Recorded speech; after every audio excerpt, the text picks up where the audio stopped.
Time for the 49ers Rush Podcast.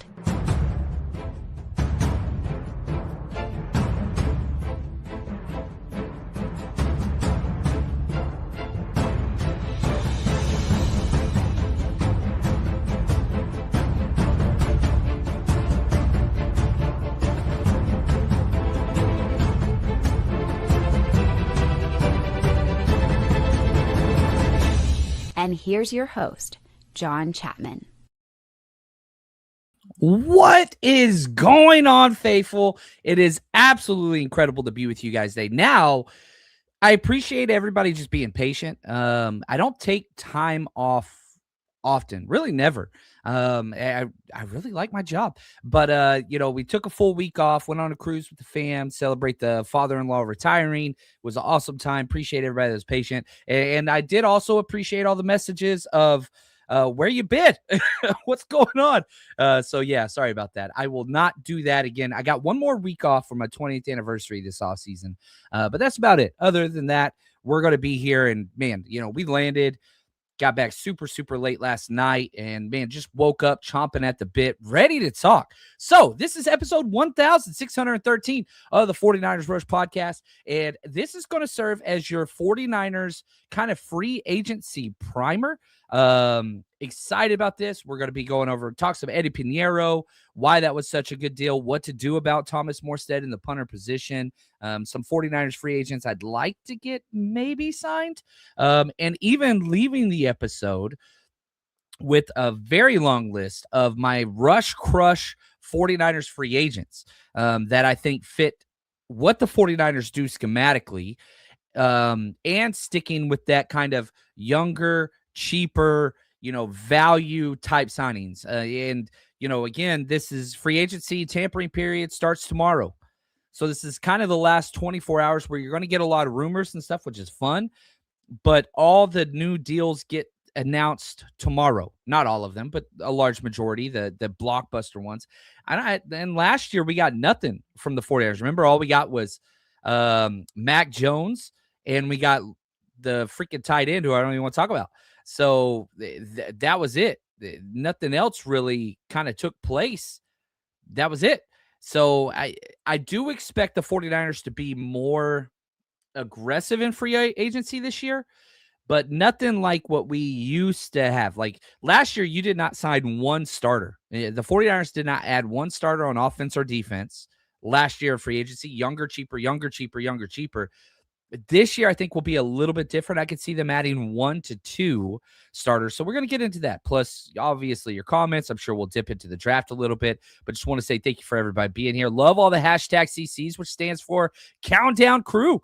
For those that watch live, it is a huge help if you do that hashtag CC early. So if you've already missed it, go ahead. If you're in the chat, you're watching live, just put the hashtag, the #, and CC next to it. Means Countdown Crew helps us out. Anything that you throw in there helps out. Yeah. Appreciate you. Hey, boss. You the man. And yeah, I know everybody's been waiting, but I'm so thankful for you guys and glad to be here. Sometimes it's good to get away. I don't like getting away from the job. It was the longest. I think I was talking to the wife. I didn't even bring my laptop, which is what I always use. So like any time I do my road trip or I record live from the airport or whatever, I always have my laptop with me. It's kind of my safe space. It's the longest I've been away from my laptop in probably 4 years, which that's not healthy, but it was nice to get away. Anyway, appreciate you guys. Look at this. My big man. Oh, I appreciate you, man. It's good to see you, bud. He says, hashtag CC Countdown Crew. Let's go, JC. Joey Bosa for a year, please. I'm going to go through probably in more detail than any other position, the edge rushers. And yeah, a lot of people, Joey Bosa, Nick Bosa, get the brothers. He's still productive. Probably going to cost about $13 million a year is what I would guess. I'm not quite so sure. Right here, praying we get Mike Evans. I would love Mike Evans. I think he's a damn good player. Obviously, a Hall of Famer, 1,000-yard season galore over and over and over again. And, news just hit today on Mike Evans that he is looking for, quality quarterback and targets. Not sure the 49ers fit that theme. Definitely quarterback Brock Purdy for sure. I think that, but the targets, That is the one thing. If Mike Evans did get signed with the Niners, does he fit the younger, cheaper? No. But, man, I would love Mike Evans. I don't have it in the cards. I am not predicting that, but I sure as hell would be happy if they did. What's up, Flackers? My man from across the pond. Glad to see everybody here. What's up, Kevin? Appreciate you, Nick. Everybody showing up. Love it, love it, love it. Look at this. Label up. He says, give me Linderbaum at whatever it takes and Dobbs if under $20 million per year. Linderbaum would be my number one signing. He's not on my list. I do not think the 49ers will even really attempt to sign him. I think they're staying with the cheap option that is Jake Brendel, and you kind of get what you get. I don't like it. Now, Dobbs, he's probably my number one. If I could predict a player to sign with the 49ers, Dobbs would be my number one, and I do think he comes in way under 20. I could see Dobbs getting kind of that $16 million per year. X can play all three wide receiver spots, versatility, not great, but like what you're getting. He has years of production and a similar scheme. Dobbs is like my number one guy that I would predict. That's just what it is. And I wish it would be Linderbaum. I'm with you, Flackers. I want it. What's up, Captain? Appreciate you guys. And yeah, Joel, the sooner we realize it's another year of Jake Brendel, the better off you're going to be. Obviously, I'm not a president of the Jake Brendel fan club by any stretch, but I don't think he's going anywhere. And to be honest with you, I would give a higher percentage at him being restructured or extended than being released or cut. He has no guaranteed money left on his deal. God forbid. I don't want that to happen. I'm ready for a new chapter there. But I would love Linderbaum so much. Just don't expect this team. And it's funny, you see teams that value offensive line, right? Ben Johnson. And this is just being a little critical of the 49ers here. Ben Johnson had a center retire that he paid premium money for. The next day trades for a center, right? Like that dude, whenever he got the head coaching job of the Bears, 3 straight starters, the very first thing that he did, and then drafted another one. Some teams value that. Some teams, the way they build. The 49ers are not that. Haven't drafted a center in 4 years. Only one team has a longer period. Haven't drafted a center in 13 years. No team in the NFL can say that besides the 49ers. Like, no matter how you slice it, this idea of investing in the offensive line is rather foreign to the 49ers. I understand you traded for Trent. That was awesome. And, you've extended him. I hope they extend him again. I really hope that contract gets worked out. But, that's where that is. And thank you, Philip. Appreciate you, man. It says, well-deserved break. That's what I'm talking about. But yeah, Sunday mornings are for football. I'm with you, Oscar. Appreciate you guys. Love all these hashtag CCs. Y'all showing up, man. And yeah, I had a great vacation. It was awesome, man. It was great. NFC West rivals making free agency and mini arms race already. Yeah, it's going to be crazy. You got, the Rams traded for corners, and Seahawks, they're going to kind of do what they do. It's the toughest division of football. It's not close. It's been the best division of football since, the change of the millennia, and don't expect that to change. Do not expect that to change. Captain Niner, I agree with you 100% right here. We need interior pass rushing more than edge. I know everybody wants edge rushers, and I'm with you. I think that you have to bolster that core, but Nick Bosa, Mikael Williams, and Sam O. That is a wonderful 1-2-3. Now, you don't have your huge sack guy. Bosa's the do-it-all, right? Mikael Williams is the young upstart that, is your base your base defensive end that can kick inside, and you're hoping he can develop. And Sam O's, again, another one of those base defensive end type players that can kind of be versatile by kicking inside. You need your pass rush specialist on the outside for sure, but like that 1-2-3 is not a bad 1-2-3. Nick Bosa, Mikael Williams, and Sam O, that's not bad.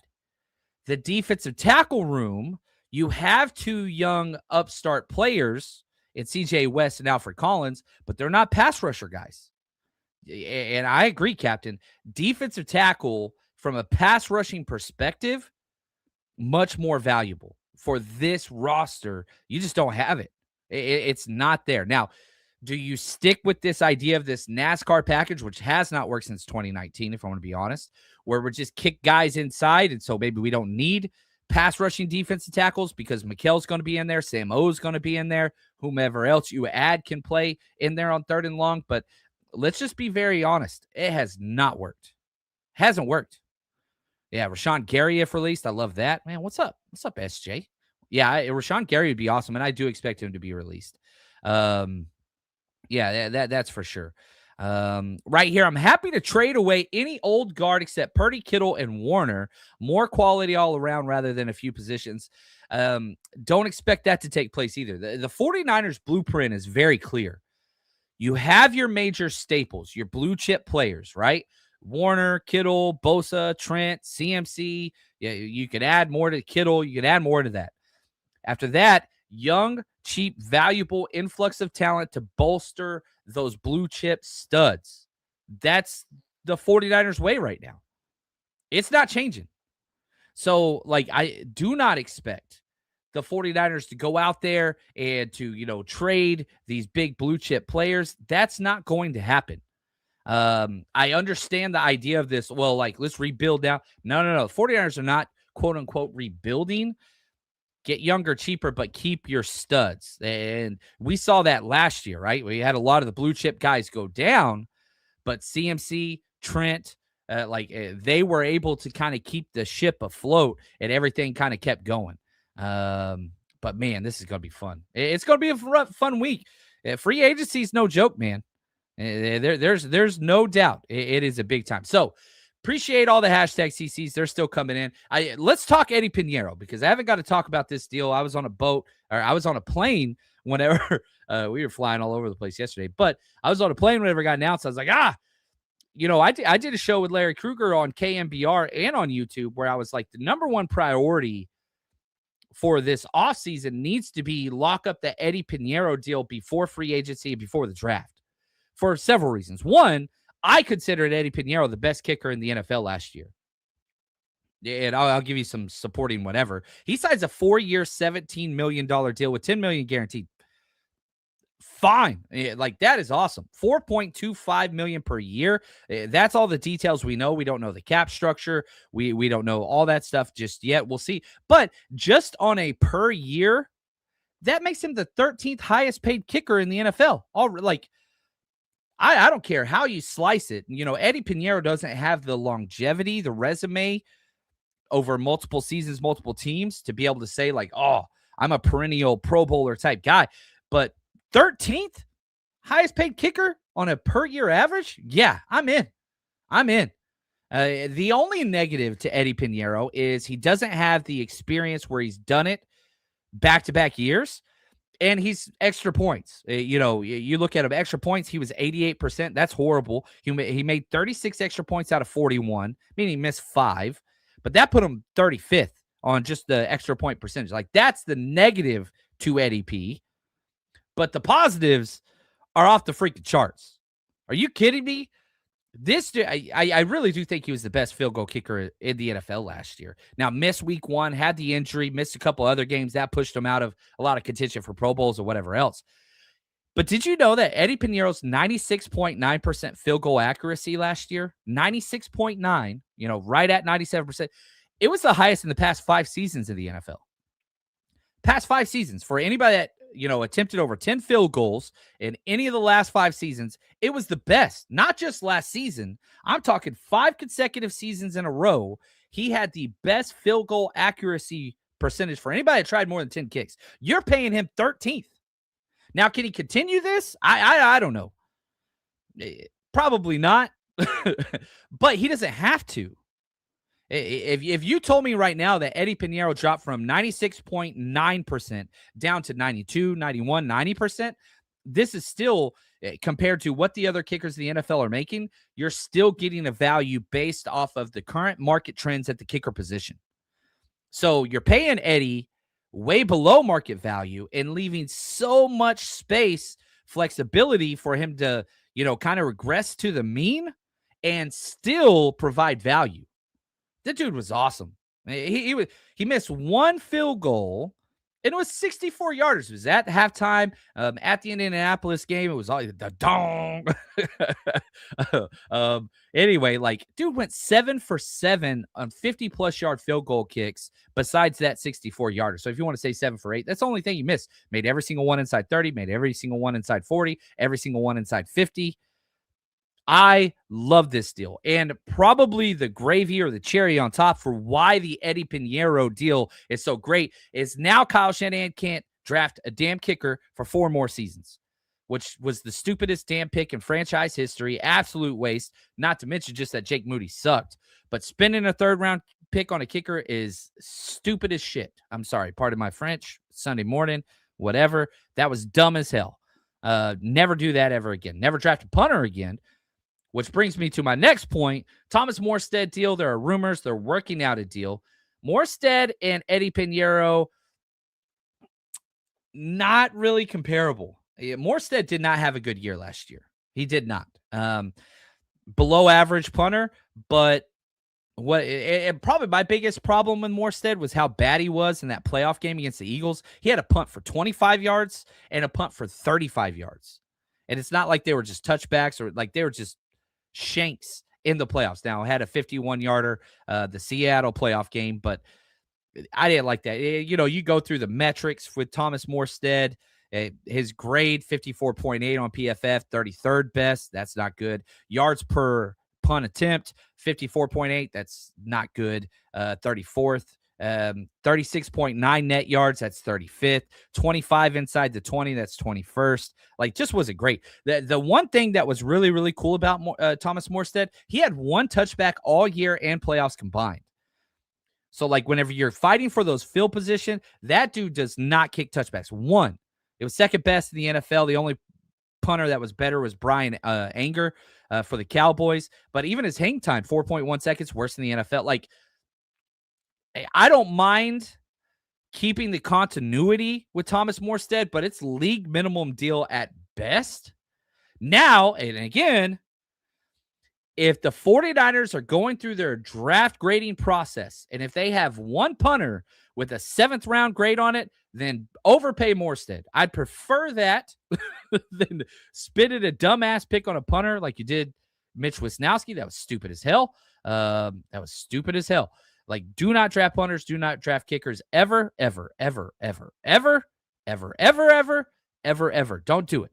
So I'm not sold on, like, really, if they sign Morstead, cool, but it should be cheap as hell. Like, he did nothing to be kind of one of the top paid guys out there. He really, really didn't.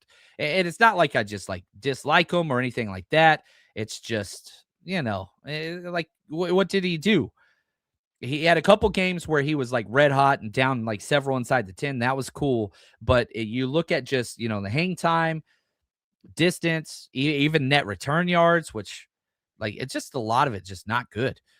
Uh-oh, here we go. Yeah, Chapman cursed it. I love it. Yeah, it's where we're at. Tommy wants to hear some F-bombs. Sorry about that. I don't want to do that.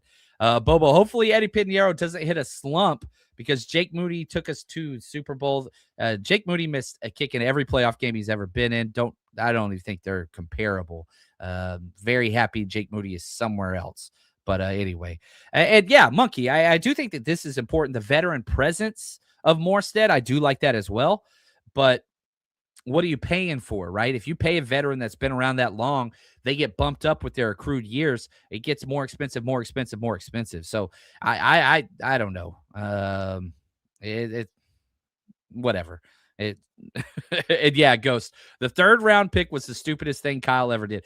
That was dumber than the Trey Lance trade up. Trey Lance trade up at least had a ceiling on the pick, and it was a quarterback. And, like, yeah, it didn't work out. It was dumb, but, like, a 3rd-round pick on a kicker, that's the stupidest shit ever. It's just, that's the most low IQ thing, whatever. And yeah, and I love Kyle Shanahan. I hope he's our coach for as long as he wants to be the coach here. But yeah, that was just, oh man, you can't do that. You just can't do it. Can't do it. Can't win with them. Anyway, so that's kind of the free agency roundup with what we're hearing now. This free agency class for the 49ers of players that they're losing, very, very different than the past, where you're losing all these, like, you go back to last year and you're talking Greenlaw and Hufanga and Aaron Banks. And, like, man, you lost a lot of very quality players. That's not true this year. And of all the free agencies that are currently scheduled to hit the market tomorrow, I don't want really any more deals done until after free agency, probably after the draft.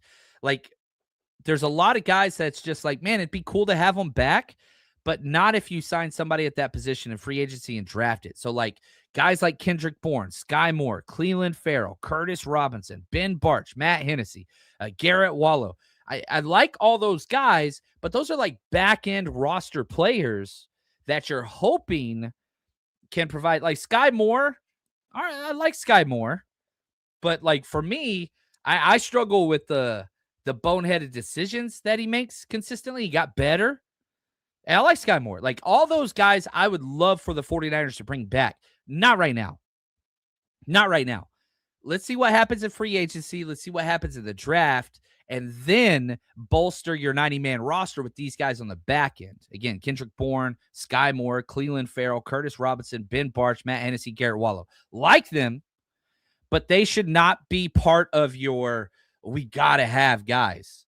Let's see what's out there. We might be able to get some more better fits with some higher ceilings, some, whatever. But if we don't, and if we strike out at a position, man, having Kendrick Bourne as your 5 or 6 is great. Having Sky Moore as your returner is not the end of the world.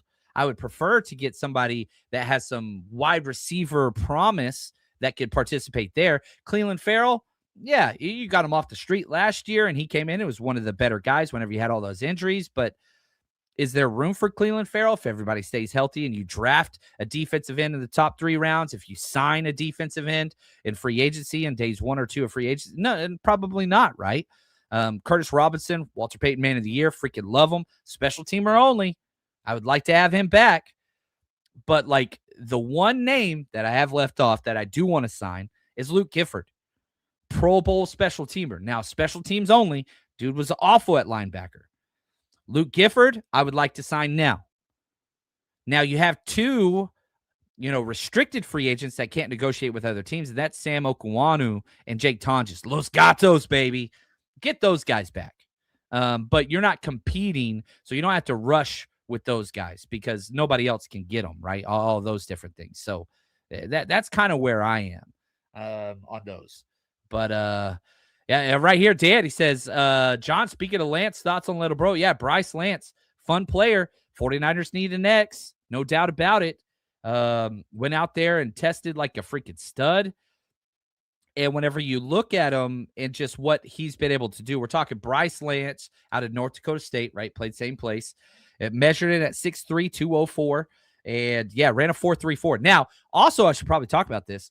On our Patreon page and the 49ersrush.com, whenever you go to 49ers player breakdowns, we have our updated spreadsheet, draft spreadsheet with 400 plus players, all updated combine info. Nobody else has this as accessible as we have. And again, you can tell if their measurements are validated at the Senior Bowl, if they're, combine, if they miss that, and we'll update it again after pro days and all that stuff goes on. But like, you want to know which wide receivers have the best 10-yard split, how long their arms are, their snap counts, their PFF grades, their run blocking grades, how many receptions, yards per carry, drop percentage, quarterback width, like the amount of work. And shout out to Ben and the 49ers Rush team. We're working very hard on our draft content, but that's up. I posted all of that this morning. And so if you want pure grade analysis of every single position, quarterbacks, running backs, all the way across, you just log in there. You can see who are fits, and we're incorporating that into our draft guide, which will be ready early April. So that's there. So I like Bryce Lance, and he fits what the 49ers need, a true X deep downfield threat, which he is. But I don't like him until like late 3rd round, 4th round, probably. The wide receivers, this draft is incredible. It's just what it is. Anyway, right here, Terry, John, why are the Niners waiting till the 11th hour with Trent Williams? That's a Trent Williams thing. Trent Williams always waits to the very end. He did it when the 49ers traded for him. You remember he tried to get the Vikings and 49ers to bid up the price, and then the Washington agreed to trade him to the Vikings, and Trent Williams told him, I'll retire. I'll never play with him. And they said, fine, we'll trade you to the Niners, traded the Niners. And this is now the 3rd contract negotiation with Trent Williams, and it always goes to the end. Trent Williams will be the highest paid non-quarterback in NFL history. He wants his money. Trent Williams doesn't do discounts. Trent Williams is petty, and the fact that he has to be the highest paid player at all times, and he will be that. He'll be the highest paid non-quarterback in NFL history. But, yeah, that's a Trent Williams thing. The 49ers have changed the way they're trying to negotiate in this post-Brandon Ayuk world where they want to get deals done early. You look at the Colton McKivitz, you look at Diamador Lenore, like they want to get these, Brock Purdy, they want to get deals done soon. They don't like waiting, but you've got to have two to tango. Trent wants top of everything. No discounts ever. Trent Williams is not a discount guy. He's not a coupon guy. Probably shouldn't be. First ballot Hall of Famer, right? All that kind of stuff. So, yeah, take that for what you want. Yeah, Travis right here. He says, who are the free agents who won't break the bank but would significantly help the roster? Man, Travis, thank you so much. Appreciate the comment on Twitter. This is like how I built my notes for the entire show. And so I went through and created kind of a position by position. Like I didn't do quarterbacks. I don't think we signed a quarterback. But I think I did every other position. I did 20 names of players that I think fit what the Niners do schematically, but also do not break the bank, but yeah, help the roster. So that's what we're going to be getting to. I love that. That is the second part of this show, and you are the freaking man. And let me just say this to the offseason. One, there's a few ways that you could help the show. One, the hashtag CCs, all that stuff, but also make sure you turn that notification bell on and subscription bell wherever you listen. If you haven't already, go ahead and click that subscribe button. And right next to that subscribe button is the bell. Once you click on that, click all. That way, anytime we go live, you will get notified and you will be able to enter into all of the giveaways that we do for Countdown Crew. And to be honest with you, it is by far the best way to support our channel. Thank you. Hit that subscribe button, turn on all notifications. All right, back to what Travis is talking about. These are the 49ers rush crush players. Now, they're not the best players per each position, okay? There are much better players at positions, but I don't see the 49ers being top-end spenders. I want Alec Pierce. I want Tyler Linderbaum. I want, all these Trey Hendrickson. Those are the best players available. That's not what the 49ers are going to do. It's not going to be the same thing as last year, younger, cheaper. You don't sign one starter. A lot of these guys on my 20 rush crush players would start for the 49ers. Some of them wouldn't. So here we go. Here's 20 players that I truly believe, like, these are guys the 49ers are going to target. How many they land, I don't think they're going to sign 20. But I went position by position and tried to be like, okay, you're trying to be cap savvy, you're trying to get value, and you're trying to bolster your roster. Wide receiver, the number one guy that, again, I said this earlier, Romeo Doubs, wide receiver Romeo Doubs. That would be the one player, like if I could predict who the 49ers are going to sign, that would be the guy. That would be the guy. And, you're looking at this kind of $12 to $16 million range, depending on how many years. He's 25 years old. He's played in the scheme. He can play X. He can play Z. He can play slot. He has experience doing all three. If the 49ers sign him, he would be the X. And, you've seen people put out there exactly, what they want to see and, what that contract would look like and all those things. But yeah, we'll see what that looks like. But yeah, Romeo Doubs would be my guy. Now, if you go super cheap at wide receiver, Diami Brown. I don't love the player. You're talking about somebody that could come in for $4 to $5 million. But that is an X of an X of an X. That's all he does. He's a deep threat and a great deep threat that can play outside. And so if you sign Diami Brown, well, now you've got two guys. He's got way more experience than Jordan Watkins, and not going to move the needle. I don't think you signed Diami Brown to be a starter, but he could be your slot guy and he could be your X. And then whenever you draft one, that's kind of how you go offset with that. And again, this is not like I suck at clickbait. I mean, I'd be a lot better if I was doing something that would like go viral. No. I'm talking about guys that fit what the Niners want to do and fit that scheme that are cost effective. And that's kind of where I see that. And yeah, if you're a wide receiver, you want to play for Kyle Shanahan. You do. And he gets wide receivers paid all the time. But it's kind of boom or bust because it's a much more complex system than what he did at Green Bay. But Green Bay is similar. It's there. It is there. So, yeah, right here, Joel. Dobbs would be a good option, in my opinion. Played in the system. Good route runner. Concussion might be a concern, though. Yeah, he had a couple concerns, and, he got benched for some off-field behavior with the locker room and whatever. Came out, had a full year after that. Everything kind of seems like it's gone well. So, you got to see how that is, how much he loves football. I get that. Now, running back, I think you need a running back.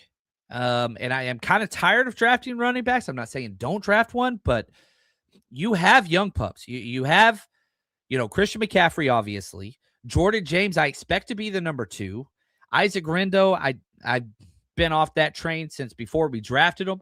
And, a lot of people got really upset with me with my takes on that one. I think, we can look back now and kind of say, all right, definitely there's a reason why he never even started in college. We'll see what happens. Can't even return. Runs into his own guys' fumbles. Probably cut candidate, but he'll be on the 90. But I want a veteran presence that could do it all. I don't want just a running back. I don't want just a change of pace. So the two guys that I really, really like at the running back position, Kenneth Gainwell, Rachaad White. Neither are going to break the bank. The running back position is, relatively cheap, but you're looking at Rachaad White. You can get him for $3 to $5 million a year. Gainwell, same thing. It ain't cost nothing. That's less than a kicker contract. And you can get those guys, and maybe they are your number 2, but we've seen Kyle Shanahan will run Christian McCaffrey into his grave before he takes him off the field. And so, yeah, it's rough. And right here it goes. We should always draft a running back every year. I'm cool with that too. I want to draft back in running backs. Now, I do like, you look at where they drafted, Jordan James, that's what I'm totally cool with that. You got Jordan James in the 5th round. He's pick 147. Yeah, man, spend another 5th round, pick on a running back. I love that. There's nothing wrong with that. Now, the constant 3rd rounders that never even see the damn field, that's kind of rough. Yeah, James Conner just got a new deal. He just got signed. I don't know if you saw that literally minutes before we went live. Cardinals already re-signed James Conner, so he's there. Like Gainwell, yeah. He's always around. He's a fun player that could do it all. And, man, you could talk kick return, pass catch, pass block, run game, check. That's what you want with this 49ers regime, because Christian McCaffrey led the NFL in touches last year. Don't expect him to do it again this year.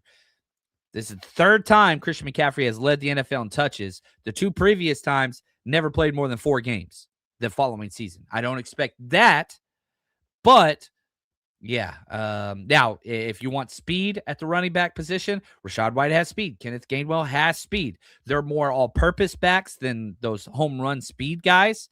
But I would sign somebody that you could use as an every down back, Gainwell or White, and draft in the 5th round, late 4th, 5th round, a speed high upside back. That's what I would do. And then your 4 backs, CMC, right? Let's say Gainwell, Jordan James, and then whoever you're drafting late. Maybe you could flip Garindo for a 7th. I doubt that, but maybe you could. Yeah, he didn't put up good tape. The high upside speed is there, but he just can't do anything else. So that's where that is. Yeah. What about Corey Kiner, the running back that got hurt in camp? Camp body. Maybe he turns something and stays healthy and can surprise and, surpass Isaac Garindo or compete on something like that. But you don't, with guys like that, Sebastian Valdez, Corey Kiner, Stone Blanton, you don't plan anything for them. You hope to be surprised by those back end undrafted free agents. You're hoping for a Sam O. That's the hope. You don't plan for Sam O. You hope you get that. And I understand, Sam O's not oh, that dude's a Pro Bowler. No. He's a depth piece that if you need to start in issues, he can do the damn job. That's what you're hoping with Corey Kiner, Sebastian Valdez, Stone Blanton, Drew Moss, these guys that we love because we're hardcore crazy. You're watching this show in freaking March. You love this team. You love these players, right? That's awesome. That's beautiful. But you don't plan for that. You don't plan for Jordan Watkins or Jacob Cowing. Like, you're not planning for them to be those guys at this stage in their career. You're hoping they could turn into something, but you have to have an alternative out there because you can't rely on what they've done. Jacob Cowing has 2 catches in 2 years. Jordan Watkins has 2 catches in 1 year. Those aren't foundational planning periods. You hope, and you give them a chance, but they got to earn it, right? And what did Kyle Shanahan say last year about Jordan Watkins? He's got to pass the guys ahead of him. He can't pass them. He's not passing them in practice. Jordan James did, right? Jordan James passed players behind him or that were ahead of him and ended up taking that number 3 job. And then CMC got hurt in the playoff game. He finally got some carries. So, like, you got to get there. You got to get there to that point. So I like Corey Kiner and I want him on the 90-man roster. But yeah, hopefully that provides some, stuff there. What's up, Rick? Appreciate you, brother. You the man. You the man. What is going on with the 49ers pass rushers? Yeah, we need more pass rushers. No doubt about that. But a lot of that was just injuries. A lot of the defensive end issues were injuries. Bosa, Mikael Williams out. Bryce Huff was terrible, right? Yetur Gross-Matos has never played football since the Niners signed him. Yeah, all these injuries. That's a killer. That's a killer. Let's finish out the offensive side of the ball. Then before we jump to defense, we'll get to some super chats. So like we'll kind of break that up. Tight end, I've been hard pounding the table. Cade Otton is a perfect fit. And if you want to go even cheaper than that, Foster Moreau, you have to get somebody that can block and bring that physicality. I remember everybody talking about Kyle Pitts, and I'm just like, dude, it's not even an option. Not even. It's funny because I understand we all want the best with our team. And so the questions when offseason first start were about, everybody got kind of franchise tagged. The only one that wasn't was Alex Pierce, but like, oh, what if we get, the running back from the Jets, Bryce Hall, and like never was an option. Kyle Pitts never was an option. Like these franchises they're not options. It's not the way the 49ers are going to do this. It's not. They can't because of the roster makeup and construction with the cap. You're paying so many top-of-the-line players at the position and now a quarterback as well. You have to be cost-effective during free agency and build through the draft. Now, they haven't drafted well, so that's kind of where that is. But I like Cade Otton. I like Foster Moreau. I think they both fit the Niners kind of punch you in the teeth. And I think that they're going to continue to expect George Kittle to continue to play. Yeah, he's going to miss time this year. But I don't think that they're trying to do a reset at the tight end position and build around other people. I think that they're trying to provide supplemental pieces. And the idea is George Kittle will be back midway through the year. That's kind of how I see that. Guards, James Daniels, perfect fit. Again, I want Elijah Vera Tucker. The injury concerns there, but if he's healthy, he's the picture perfect zone guard. But he's going to be pricey and has the injury history. But James Daniels, cheap. 49ers don't spend on offensive line. They're already rumored to bring back Ben Barch. I would prefer James Daniels. I prefer Dylan Redunz. Both very cheap options at left guard that fit the scheme that are there. So, again, my offensive kind of rush crush free agents that fit the value and scheme, Romeo Doubs, Diami Brown, Kenneth Gainwell, Rashad White, Cade Otton, Foster Moreau, James Daniels, Dylan Redunz. Those are the guys that I'm just like, man, they fit. They fit. Now, before we jump to our super chats and before we get to the defensive guys that I really, really like, hey, if you're local, you want to help somebody out, this is the way to do it. You want to support local business? You want to do what's right for the environment? Go to themattressguyco.com. Locally owned business, diehard Niner fan that supports the show, supports the 49ers Rush road trips. He is a legend. So if you have a mattress you want to get rid of, you just go to themattressguyco.com, set an appointment. They come pick it up. Easy peasy. Support. I mean, it's a win-win-win. Go to themattressguyco.com, support local business, and do what's right for the environment. I love it. It's a win. All right here. Oscar, appreciate the super chat. He says, John, thoughts on Ted Hurst, the wide receiver? I think he's awesome. This is somebody that could be a round 2, round 3 player, depending on where you see him. Georgia State, small school guy, but he's played a lot of football. He's 6'3". Basically, he's as close to 6'4" as you can get, 206, 4'4", 240, 155, which is really good burst for a wide receiver that big. But yeah, he's awesome, and his tape is great. The problem with Ted Hurst is Georgia State tape. You don't have a lot of the experience against quality opponents. You're betting on the physical traits and all those things. Now, this is a wide receiver heavy team, and right now he's currently consensus 14th wide receiver.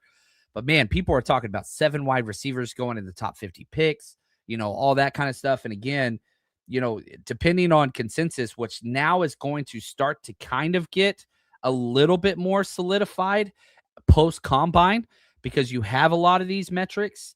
But yeah, Ted Hurst, he's currently 92 on mock draft database. And so, I like him a lot. Where are you comfortable taking him? Because whenever you look at the 49ers projected draft picks, guess what? They're picking 58. That's the second round. Probably too early. But you don't pick again till pick 92. Is he going to last that long? Is he going to be there? Do you run the card in? Do you trade up from the third round spot if you like him that much? Because wide receivers a need. You have to sign a wide receiver in free agency and draft a wide receiver probably in the first 3 rounds. That's how bad the wide receiver room is. So Oscar, yeah, I like him. Third round, yes. If he's there in the 4th round, pick 127, love it. That's a love pick, but I don't think he'd last that long. I would not like a 2nd round pick there, but if you told me the 92nd pick for the 49ers in the 3rd round was wide receiver Ted Hurst, I'll take it. I'm cool with that. That means that you dressed other positions in the 1st and 2nd round. Probably D-line, O-line. Probably not O-line. They don't draft O-line, but I would like that to be there. I'd be really happy. So I like the player. Now, I have not gone through – I've gone through one film of his. I got to go through more. But, man, it's rough seeing him out there playing against guys that are not NFL caliber players. That's rough. Silent, what's up, man? He says, Crocker likened Chris Bell to Bolden. Sign me up.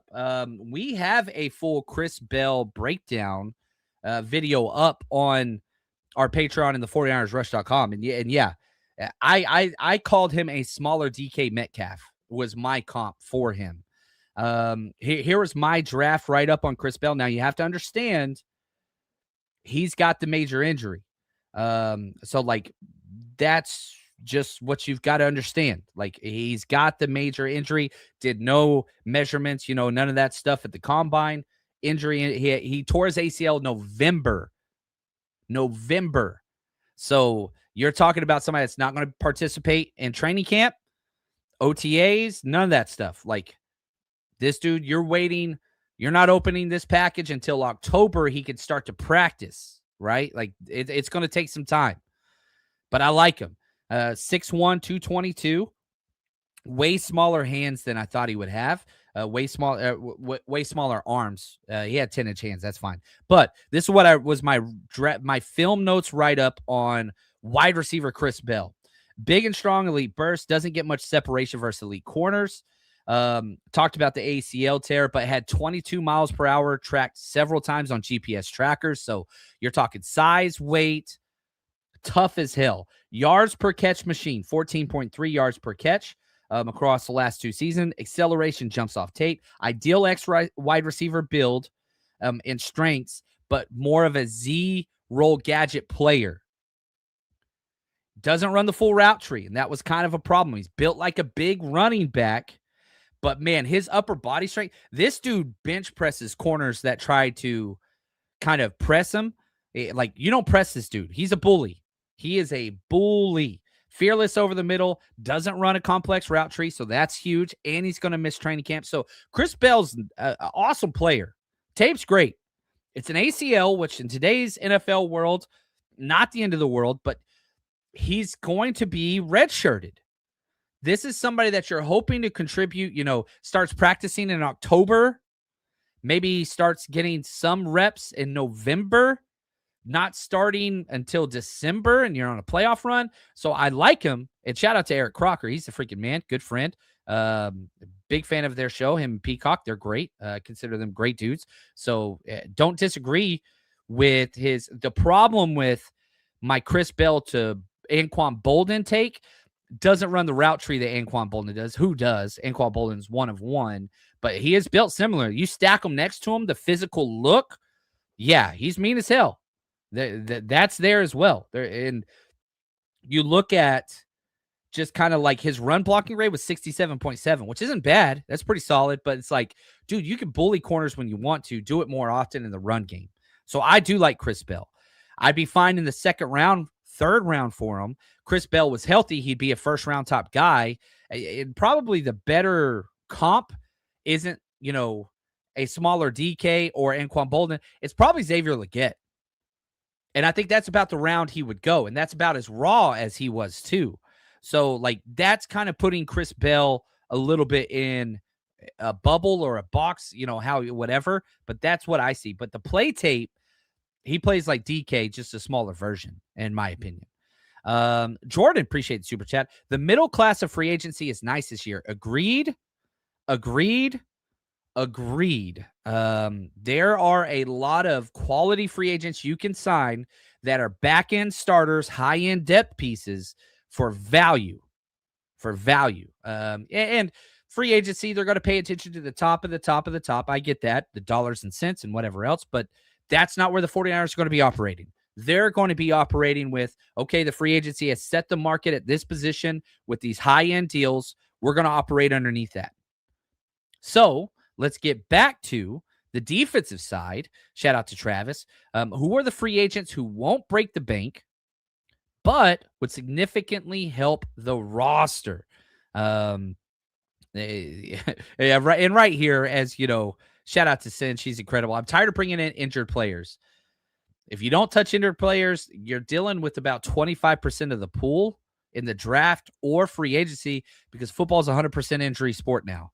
And now that players are staying longer in college with the NIL and transfer and all that stuff, that's more time for them to get injured. So not that I disagree with you, Sin, but it's like if you mark off everybody that has the injuries, that's where it gets interesting for sure. So let's get back to some of these defensive guys. We went through the offensive side, but the defensive side, and probably the position that gets the most talked about is the edge rusher position. Because one, the 49ers invest in it more than any other position.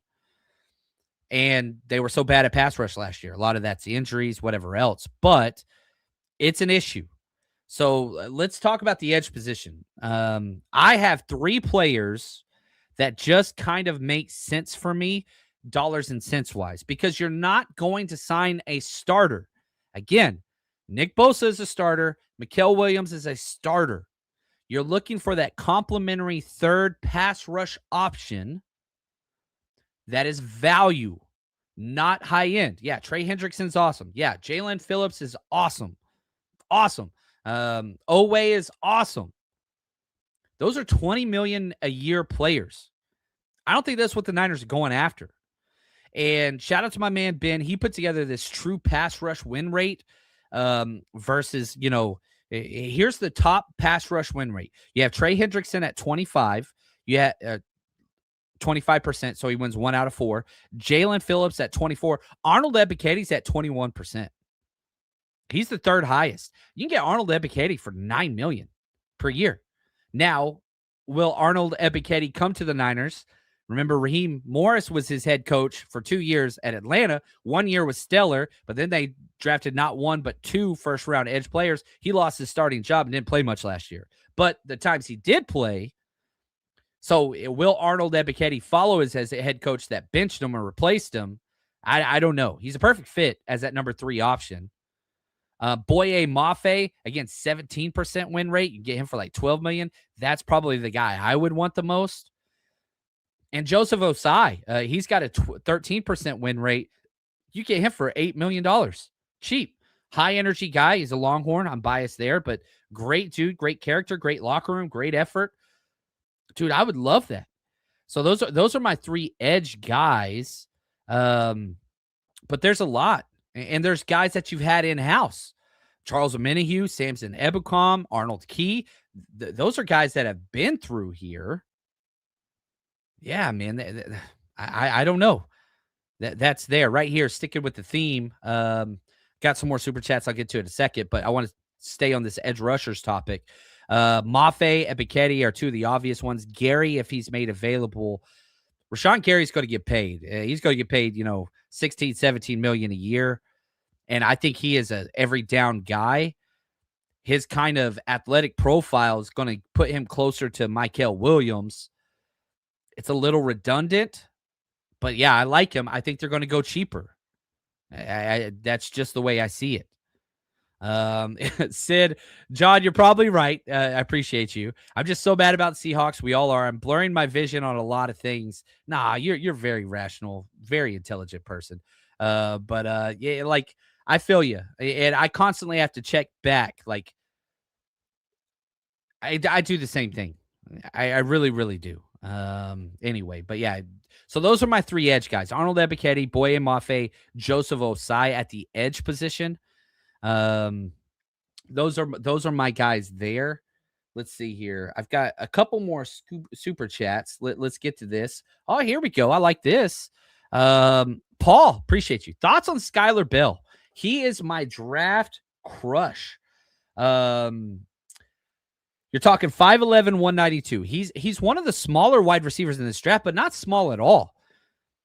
Average size, kind of built like a Ricky Pearsall type build. And man, long arms, big hands, ran a 4.4 flat. Love that. 1.53 10-yard burst. Like, my favorite thing about Skylar Bell is he might be the most versatile wide receiver in this draft. He has a full year starting experience at the slot position. He has a full year starting experience at the X position. Like, he can do it all. Backfield, inline, slot, out wide, versatility, just got it all. Now, I've got to do more tape on him. I'm just being very, very honest there. And he's not the biggest yak guy, only about 8 yards per catch, yards after the catch. So, like, he does his work before the ball gets to him. Not a negative. That's how Ricky Pearsall is as well. Drop rate's incredible. Quarter QBR when targeted is incredible. Does kind of everything. Run blocks very, very well. Production great over multiple years. You're talking like, I like this guy. You want to put him in kind of that Stephon Diggs, whatever type wide receiver. I'm cool with that. Now, you jump over and you see, like, where's Skylar Bell going? He's overall a consensus 96. So if you don't get Ted Hurst in that 3rd round, Skylar Bell's one of those guys. Could he play X for you? Yes. Is he a home run ideal X in this draft? No. If you had an X wide receiver, I would like Skylar Bell way more. You've got to get an X. So if you sign somebody like a Diami Brown, Mike Evans, Romeo Dobbs, then the value or the fit of Skylar Bell for the 49ers increases. Skylar Bell can play X. I don't think that's where he should be. In an ideal world, I want him at that Z or a slot wide receiver. So, like, if I was the 49ers, what I want him at, I want him to play the slot. I think that's where he would be the most dangerous in Kyle Shanahan's scheme, assuming you have Ricky Pearsall healthy. Giant assumption. As we all know. But I do like Skylar Bell. 3rd round, 4th round grade. Wouldn't be shocked if and this is probably not negative. Every team's going to have Skylar Bell on their board. Because if you need an X, you like him. If you need a Z, you like him. If you need a slot, you like him. You need a returner, you like him. Like, everybody likes him. So, like, he's not a scheme fit or wide receiver fit issue for any team. So that's somebody, assuming the medical and off the field, whatever. But yeah, I like Skylar Bell. He's fun. 3rd, 4th round, ideal. With so many X wide receivers in this draft, he's probably a little lower on the 49ers board than I'd like to admit. But you address that in free agency, then, yeah, I'm with you. Silent, appreciate the super chat. Theory. Oh, okay. Tightening the purse. Yeah, here we go. Tightening the purse. curiously aligns with last year's Lynch's contract. Is this the York's way of saying, prove you did a good job to Lynch? No, I don't think that John Lynch answers to the Yorks. I think John Lynch answers to Kyle Shanahan. Kyle Shanahan answers to the Yorks, right? So that's the up-down flow chart. Now, if Jed York was like, I want John Lynch out of here, then that'd be one thing. But John Lynch is beloved everywhere he's ever been. And John Lynch could walk away from the 49ers and get a huge pay raise to go work half the amount of time for, an affiliate TV network at any time. Amazon offered him crazy money. He wants to win a championship and then go do that. So and again, this is just my opinion. I could be way off. And you guys feel fine telling me I'm an idiot. We all know I'm an idiot. Let's just be very honest. So I think they're fine with John Lynch. I really, really do. I don't think that there is anything out there that's like, oh, we've got to check this. Dude won general manager of the year. Is 2 Super Bowl trips. You look at that George Kittle. You traded for 2 Hall of Famers, Fred Warner, Nick Bosa. You drafted Debo. You drafted Ayuk, which was a hit until it wasn't. Like Brock Purdy. No, that GM. And that's another thing too. Whenever you put these things out there in broad, there was a discussion the other day, is John Lynch a top 10 GM? Yeah, easily. But if you compare him against the general managers in the NFC West, well, he's third. You've got 2 of the best general managers in the NFL. I would argue 2 of the top 3 general managers in the NFL in your division. So that makes it hard. But whenever you start looking at general managers across, the NFL, and I'll just do this from a team specific, you've got the Eagles 1, you've got the Seahawks probably 2, you've got the Rams probably 3. You want to throw the Chiefs in there? How much of that is just, having Mahomes and drafting every player that beats women or children, whatever that's worked for them, right? There's 4. Then it's like, okay, who has done a consistently great job that you're going to put ahead of,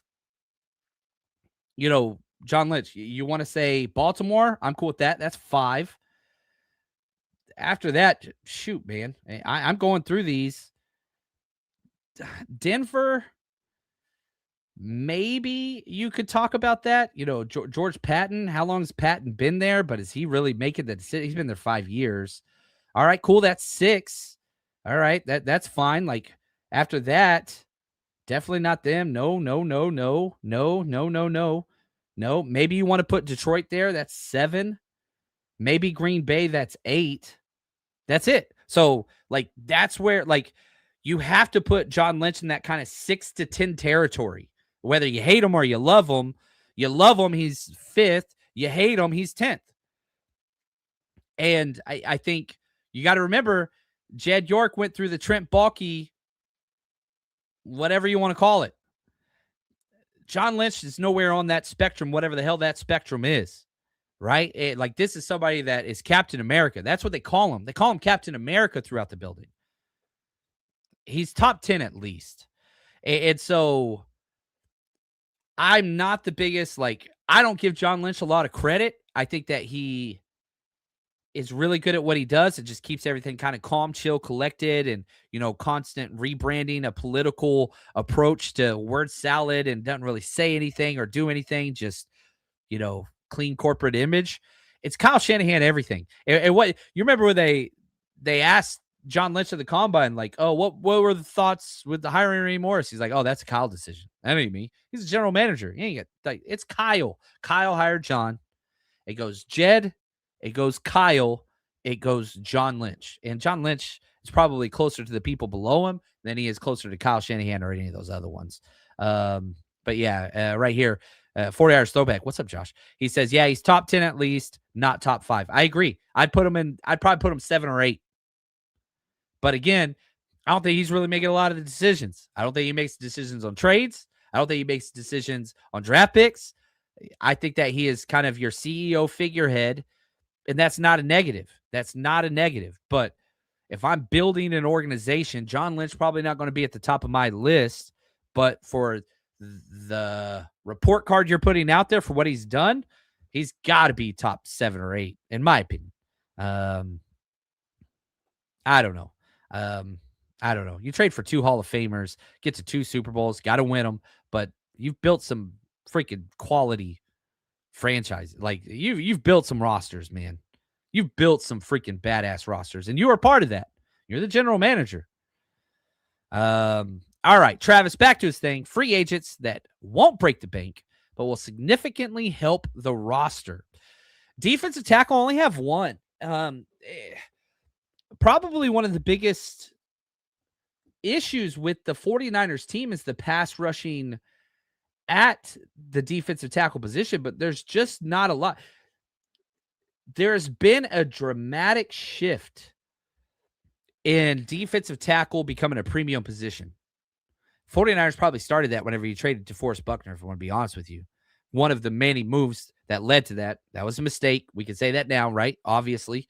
But there's not a lot of interior stud defensive tackles. Like a lot of people talk Jonathan Franklin Myers. I think that dude's going to get 15, 16 million. Like Spotrack's on here talking about him as like an $8 million a year guy. But I'm just like, really? Like I don't see that. Oops, typed in the wrong name. I apologize about that. Like you look at his numbers and I'm just like, golly, this dude back-to-back years with 7 and 7.5 sacks per year. I think this dude's the NFL average for sacks is about 2 million per year. And for somebody that's back-to-back years with 7 and 7.5 sacks, this cat's getting paid. I think he's priced his way out of the 49ers. I really, really do. And he's 30 years old. So, like, I don't want to pay $15 million. If you can get Jonathan Franklin Myers for $10 million or $8 million, yeah, sure. I don't think he's going for that. But I do see a guy like Logan Hall. I do see him in that price range. That would be my guy. So my defensive tackle only have one. I'm just like, yeah, let's that would be the guy. Right here, Carlos, should they go after Jalen Carter? Nah. The Eagles trading Jaden Carter or making him available should tell you all you need to know. This dude is one hiccup away from a year-long suspension or more.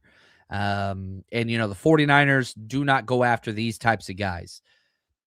Was a major issue coming out of college, character-wise, and it's only gotten worse. It has not gotten better. I'm staying the hell away from it, and it's going to cost a premium. Like, that's going to cost a first-round plus, and you're going to have to pay him in one more year. Like, nah, I'm out on the Jalen Carter, whatever that is. He's a stud. He is an absolute stud on the field. Nah. You've got your young bucks. You need somebody that's a pass rusher only. That's why. Now, I do like Onyemata. I think he's going to be pricey, and he's 33.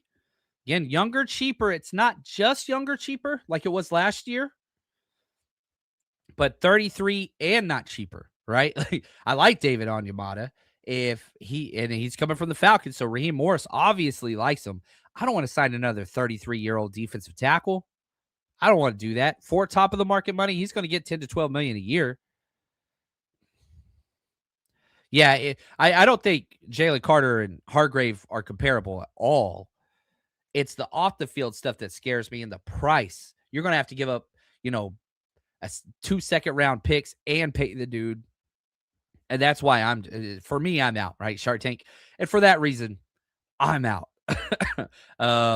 Now there are some defensive tackles out there that, yeah, like bring back Armstead, Calais Campbell. Did he sign? I think he did. Like some of these older cats, if they're going to do cheaper deals, but we know how much Armstead's about his money. I don't expect that to change. I love Armstead, and I'd love to have him back. And he hasn't missed a game since he left because they don't make him play so much. But another conversation. Linebackers.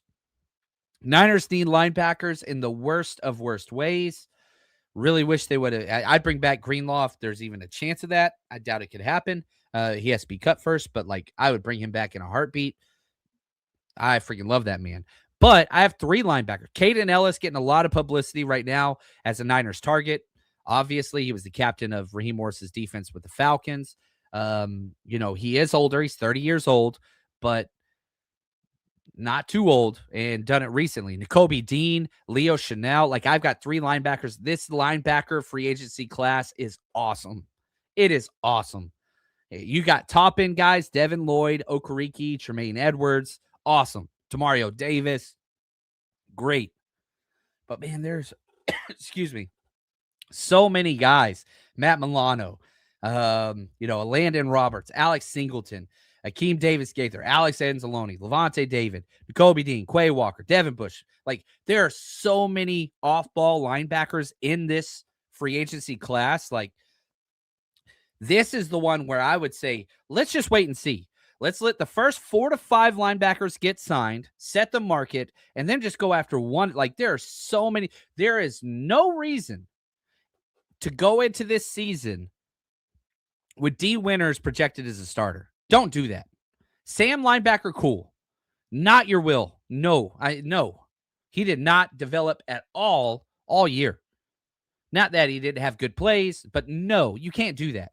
For $5 to $7 million a year, you can go get studs. Alex Anzalone, are you kidding me? That is a playmaker. A lot of injury history, but I would love to get one of these guys. Just let 4 to 5 guys sign in the linebacker free agency class and take one of those next 3. There's 12. There are 12 off-ball linebackers. So my 3, Caden Ellis, Nakobe Dean, Leo Chanel. Like, those are the guys that I would like that are cheap options. Caden Ellis not super cheap, but that's where that is. Yeah, Edmonds would be awesome, but he costs a lot. Yeah, it's what it is. There we go. Look at this, man. Appreciate you, Hilliard. He says, John, you got us spoiled. Can't go a day without you. I know I left you for like a little over a week, and I apologize. But content is going to be flowing like crazy this week. As soon as I finish this show, I'm jumping over to some game film. I'm going to do KC Concepcion tape, and that's going to kind of complete my first-round wide receiver grades because – or kind of options that we have available because, right now up on our Patreon page, link in the description of the video, and the 40hoursrush.com, we have Chris Brazel II, Chris Bell, Denzel Boston, Omar Cooper Jr. I'm about to do KC Concepcion. Then we're going to move to the edge guys. Like, we're working through these, and this week is going to be content. And then on top of that, whenever the 49ers do sign a free agent, which they will, we're going to be breaking down their game tape, NFL game tape for you. So we're doing the rookies, but with this week being free agency, we're going to be dipping our toes back and forth, and it's just work, man. We are going in, and I'm going to be honest, like, I've already watched KC Concepcion a lot. I don't like him. I like him. I'd love him in the second round. I don't like him. I will not have a first-round grade on him, but I'm not going to have 27 first-round grades in this draft class. I'm probably going to have about 15. So you're getting somebody at 27 that probably don't have a first-round grade on. But I have him very well below a lot of these wide receivers. I think that he's awesome. But for what the 49ers need, KC Concepcion does not fit. Now, I know a lot of people love him. And a lot of people are just like, oh, this is my guy. Like, there's nothing wrong with that. Disagreements are great, and I love disagreements on draft stuff. But, like, whenever I watch KC Concepcion, 5'11", 196, didn't run the 40. That was kind of weird. How fast is he? What's that going to look like? Crazy short arms. Doesn't run any of the route tree. That part of that's not his fault. I think he can run good routes. Never was asked to. All of his production is from screens. All of it. So, like, can this dude play X? I sure as hell don't think so. And so you're going from literally the easiest. Here we go. I'm pulling up my write-up on him. The easiest route tree in college football to the most advanced in the NFL. Don't like that either. Experience, doesn't have much experience. But, man, you get the ball in his hands and it's just boom. And I hate always saying, oh, it's Debo-esque. But, like, this dude, it's there. It's like a Luther Burden. He's a Kyle Shanahan type guy. But you already got Ricky Pearsall. And like KC Conception needs to be a gadget guy. He needs to be a Z wide receiver. You already have a Z. Maybe he could develop into an X, but you mean to tell me he couldn't even run a 40 at the combine? All right. So you mean to tell me probably not like a 4.3 or low 4.4 guy. He's a running back who's a wide receiver that has no experience on tape running a lot of complex routes. Good route runner, but not experience at it. And so not his fault, but that's what we got. So you mean to tell me you're going to draft somebody in the first round that is a major projection at X? It is a major projection for an NFL complex route tree, and his best spot is already taken by a former first-round pick on your team? I don't know. There's just a lot I don't like. I don't like his hands. I see this a lot whenever he goes to catch. You know, that catcher's triangle is a very real thing that you work in middle school. And whenever I see people holding their hands out wide and trying to like clap on the football, that scares me. 10% drop. Like, I don't like him. I don't like him. Now, you look at consensus, he's all over the place. Like, number 29 overall. He's going in the first round. He's just too good of a freaking playmaker. If you didn't have Ricky Pearsall on the roster, if the 49ers had Brandon Ayuk pre-crazy stage, locked up long-term as their ex, and no Ricky Pearsall and no Debo, then I would say, dude, KC Conception is perfect. You don't have that. You have the role that he would play. So I am not the KC Concepcion guy. I'm just not. Doesn't mean he's not awesome, but yeah. Silent KC missed reception. Yeah. Niners don't mind drafting players that don't catch well. Debo led the NFL and dropped several times. You look at what, Juwan Jennings, pretty close to like a 50% catch rate sometimes. You look at Ronnie Bell.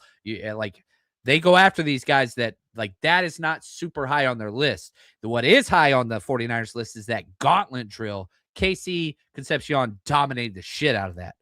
And you've heard, why'd you draft him? Well, we just loved his gauntlet drill. We loved his gauntlet drill. KC Concepcion, gauntlet drill, A+. I'm a tape guy. You can't find complex, good tape route-wise because he just never was asked to do it. Not his fault. But, there's no tape on it. Anyway, I've already done 2 games on him, but I haven't done my tape breakdown that I load on the thing. So, anyway, that's what I got later today. So, once I'm done with this, that's what I'm doing next. Sid, appreciate the super chat again. John, we missed you, but I was so happy to see you in the miss on vacation. Yeah, it was a good time, man. We took the kiddo, and, we had a lot of extended family there, and it was awesome. We had a wonderful time. I'm just trying to convince my wife to move overseas all the time. That's what I'm trying to do. It's so cheap overseas. It's so wonderful. But anyway, it was a wonderful time. Thank you, Sin. I appreciate all your support. You smile on my face. All right, let's get to corners and defensive backs. I've got 3 corners that I like that are kind of rush crush value-based options. Cornerback Cordell Float, cornerback Monteric Brown, getting a lot of kind of push on social media wise, which bothers me because I've had him highlighted in the past, but that makes me think his price tag is going to be a lot higher than I thought. And cornerback Cam Taylor-Britt, who the Niners were super high on, got drafted right before they picked out of Nebraska. I think he would be a good fit. And it does seem more and more like that Renardo Green might be done there, but Cordell Float, Monteric Brown, Cam Taylor-Britt, those are 3 corners I really like, and 2 safeties, Nick Cross and Ashton Davis. Again, value-based players that fit the scheme and price tag of where I think the 49ers will be shopping. That's where they are. Doesn't mean there's not more. And yeah, lots of, names and whatever else. And I'm sure I'm going to go 0 for 20. Probably not. But these are all names that I think kind of fit where we're talking about those guys in free agency. And that starts tomorrow. So here's what's going to happen. I'm just going to tell you right now. Tomorrow, free agency is going to start. The legal tampering period is upon us. And everybody's going to be like, oh, and I'm going to be one of them. I'll be doing it for you. Refresh. F5, right? Ready to go.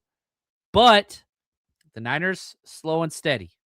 Don't expect fireworks right off the bat, but don't expect duds either like last year where you didn't sign one starter. 49ers will sign starters. I expect 2 starters to be added in free agency this year with a couple mid-tier level, value-based, whatever. And as soon as they sign anybody, trust me, I'm going to get that video up for you guys over on the 49ersrush.com and our Patreon page. And for those of you who don't know, that's how I feed my family. So like if you like what we do here at the 49ers Rush, this is my full-time employment. It's how I put food on the table. Go subscribe. We got a 7-day free trial. This perfect timing for it. Because one, just loaded the post-combine NFL spreadsheet, thanks to Ben. So sign up for free, 7 days. Go download that bad boy. Watch all our wide receiver breakdowns. KC Concepcion coming later today. And then stick with us for this week, and you get all the free agency that we add. I'm going to go through the NFL tape and show you how they fit, the good and the bad. And then you can cancel free of charge. Won't cost you a penny. If you like what we do, stick around. If not, no big deal. Ain't going to hurt my feelings. I just appreciate you being here. But if you like what we do and you want us to do more of this, show us some support, especially in the off season. This is the rough time. During the season, it's easy because we got like lots of sponsors and all that stuff. Off season, belts get a little tighter around here. So any support that way we would appreciate. But man, it is good to be back. An episode number 1613 in the books for the 49ers Rush podcast. You guys are the best. And until next time, stay strong, faithful.